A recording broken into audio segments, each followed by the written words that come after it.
వ్యవసాయ బాయికి కరెంటు కోసమని బ్యాంకులో నా మొగుడు అప్పు తెచ్చినాడు.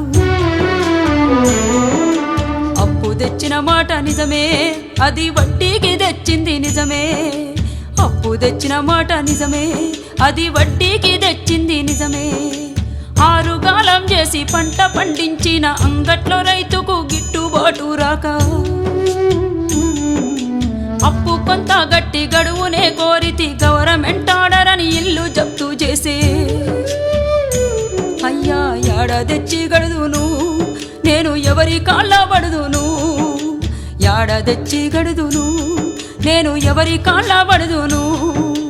అసలేటి వానల్లో ముసలెట్ల కట్టుకొని మోకాటి బురదలో మడికట్టు దున్నితే